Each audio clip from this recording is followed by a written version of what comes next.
Olá pessoal, sejam todos bem-vindos. Trago hoje mais uma excelente notícia, dando continuidade à revisão da vida toda no STF. Tivemos mais um julgamento, mais um voto.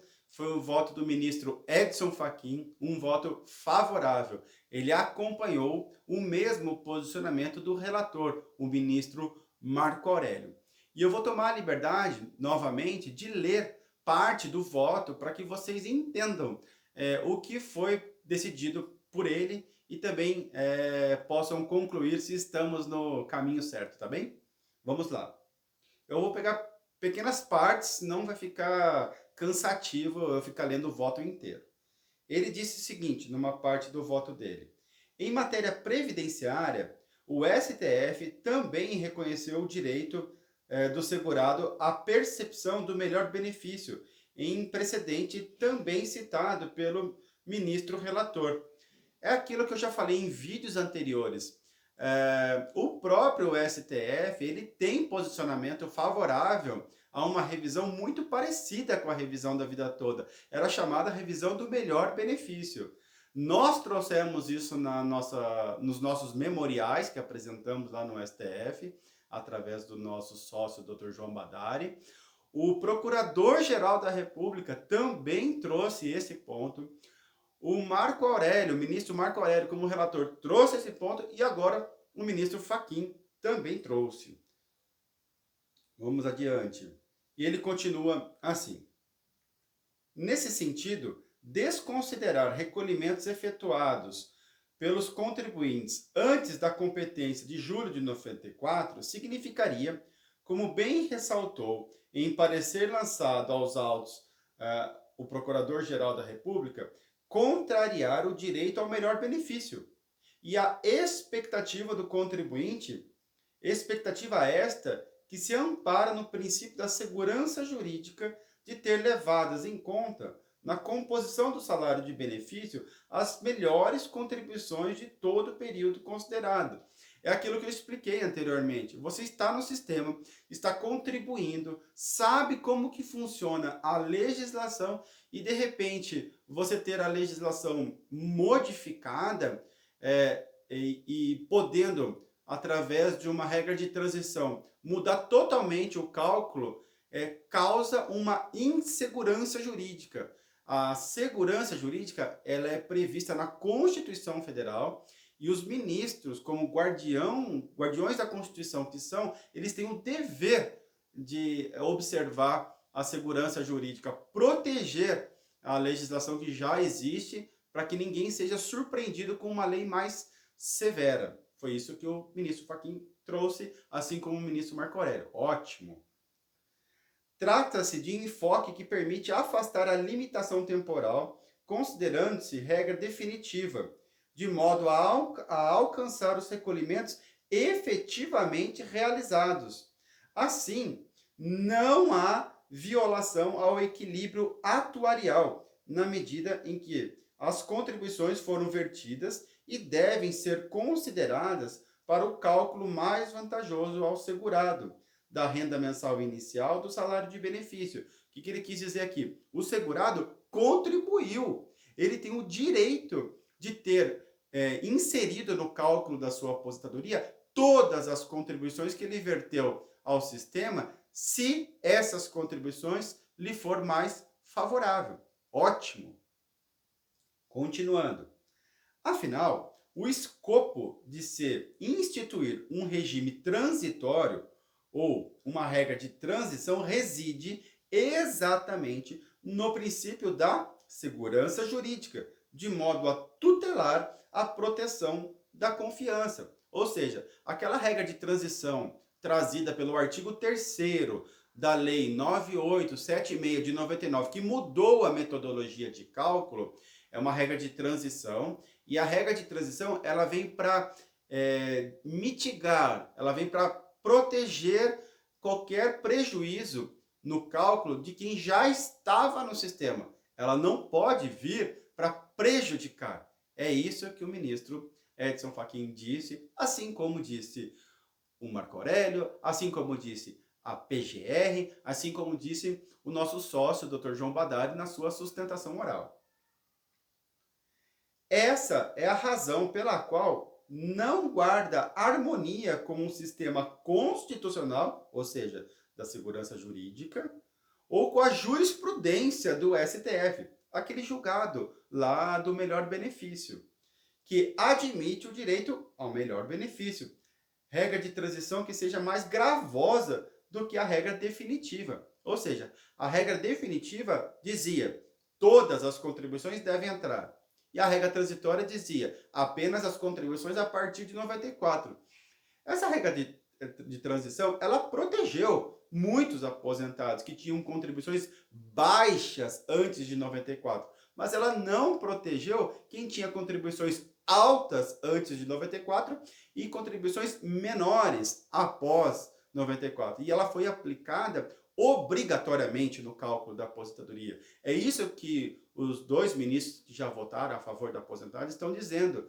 A regra transitória, ela só tem que vir para beneficiar e não para prejudicar.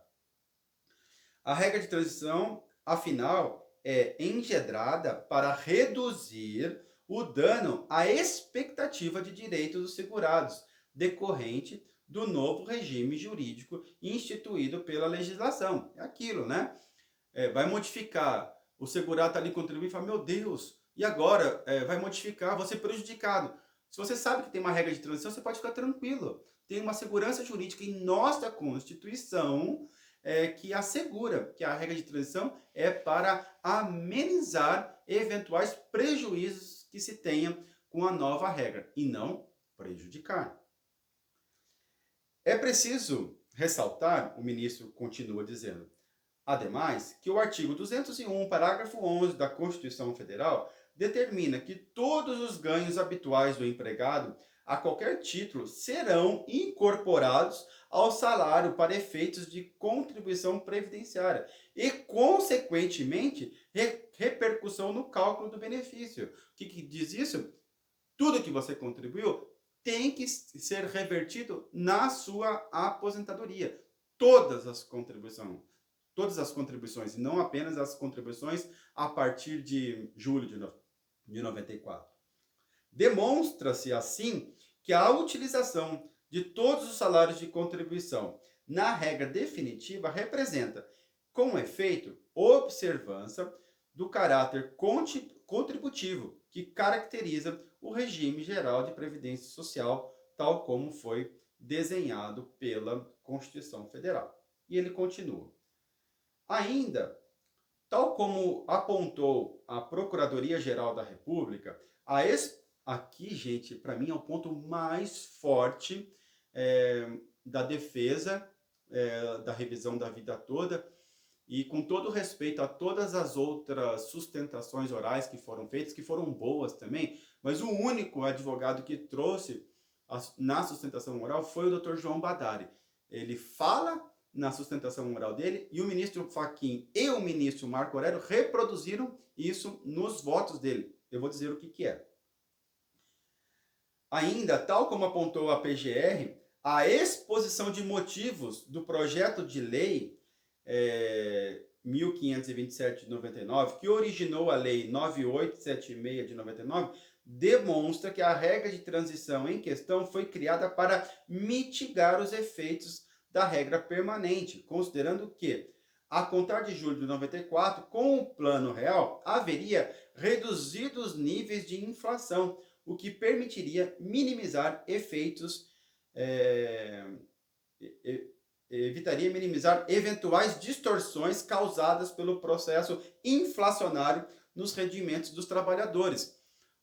O Dr. João Badari, na sustentação oral dele, ele fala, tem exposição expressa pelo legislador que criou a nova lei, a nova metodologia de cálculo, dizendo, nós estamos criando uma regra de transição para ajudar quem já está no sistema e não para prejudicá-lo. Nós vamos considerar as contribuições a partir de 94, porque contribuições anteriores a 94 estão sujeitas a inflações muito altas da época, e isso pode prejudicar os segurados. Essa foi a intenção do legislador proteger, mas ele não acabou protegendo a todos. Ele protegeu boa parte, mas muitos que tinham contribuições altas antes de 94 foram prejudicados. Então, tanto o ministro Marco Aurélio quanto o ministro Fachin, como também a PGR e o nosso sócio João Badari na sua sustentação oral, lembraram, o legislador criou e escreveu isso dizendo que essa regra de transição foi criada para ajudar quem já estava no sistema e não prejudicar. Continuando, e a última parte, ele coloca a motivação expressa para a finalidade da regra de transição do artigo 3º da Lei 9876 de 99, portanto, seria favorecer os segurados já afiliados ao regime geral da Previdência Social, antes da data da sua vigência. O escopo da regra coaduna-se com a finalidade típica das normas de transição de regimes previdenciários, com a finalidade de assegurar a segurança jurídica das relações. Em resumo, repetindo, não querendo ser enfadonho, cansativo aqui, mas repetindo, o legislador criou a regra de transição para proteger a segurança jurídica, proteger aquela expectativa de direito que o segurado já tinha. Ou seja, havia uma legislação que previa que todas as contribuições entrariam no cálculo. Se eventual modificação viesse, como veio, viria com uma regra de transição para proteger e não para prejudicar. E aí ele finaliza. Manifesto, portanto, senhor presidente, senhor Fux, que é o presidente do STF, minha concordância com o voto do eminente ministro relator Marco Aurélio.